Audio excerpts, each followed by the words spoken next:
Hi, everybody. Pastor Rachel here. I hope you are doing well and that you're having a wonderful day. It is a beautiful day outside here in Ojai, California, and I hope you are getting out and experiencing the sun and soaking it all in while it lasts. And my husband, Nick, he and I took a lap around our block with our dogs, and we also went to a local coffee shop before they are closed indefinitely because of coronavirus. But we were trying to do our last ditch effort in supporting local businesses and local families because the horrible reality is financial struggles is an across the board problem.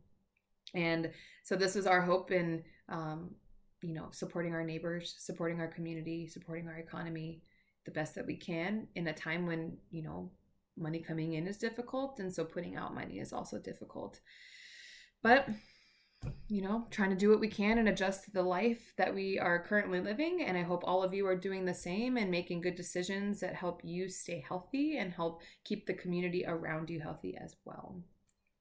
Today we are going to be chatting just a little bit about Sabbath. And I wanted to share just 2 Sabbath practices that I have brought into my life in the last 2-ish years.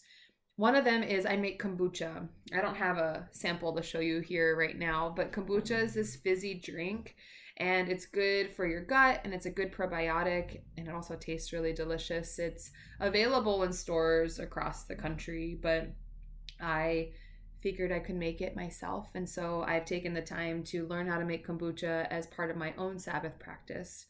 And along with kombucha, I also make sourdough. And here's a piece of a loaf that I baked this morning.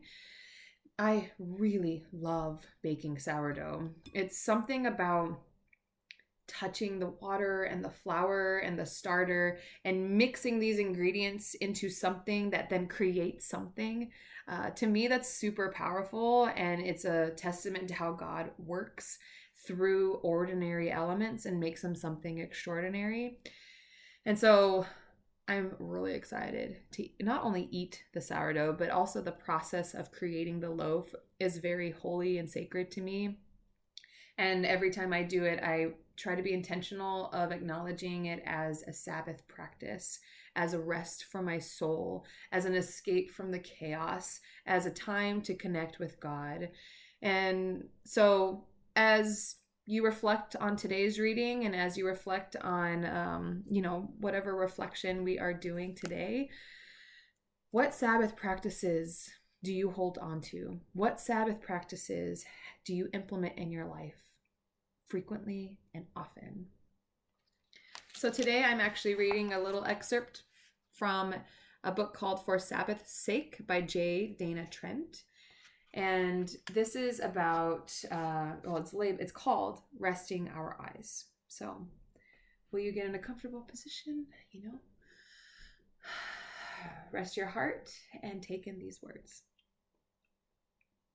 In the mid-afternoon, when my grandparents were tired, they used to say, "I just need to rest my eyes for a minute." They would not necessarily go to bed for a 2-hour nap, but they would sit in a chair or lie on the couch, close their eyes, and be silent for a while. Swiftly and soundly, they tuned out the world with the ease of a seasoned meditation practitioner. Besides, one of my favorite septuagenarians, I can't remember the last time I saw anyone rest in a chair or sleep on a sofa without reaching for his or her phone. Americans have an awful time resting. Oh, don't we know it? Stimuli around us, TVs, phones, tablets, and computers. Visit any public or private place and something will be beeping or blasting, begging for attention. Waiting rooms, checkout lines, carpool lanes, commutes, and lunch breaks are filled with people staring at phones, unwilling to allow themselves time simply to stare off into space for a minute or to close their eyes and rest.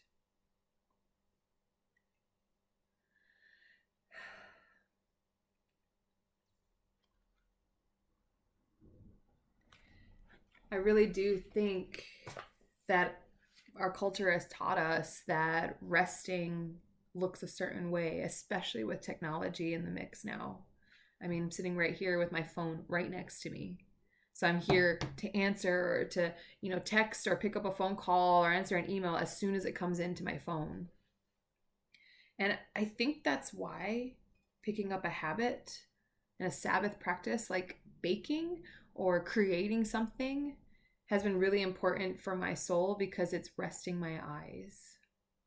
It's taking me away from technology and away from the TV, and it's putting me physically in the kitchen to focus on something else, something that is not related to my TV or my phone or my computer. That may not be the reality for all of us, but there are things that pull us away from the ability to rest our eyes. So what are those things for you?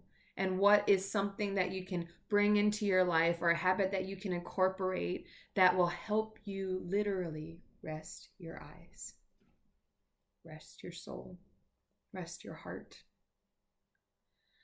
Think about that as you go through your day today. Think about how we can be better people of resting our eyes.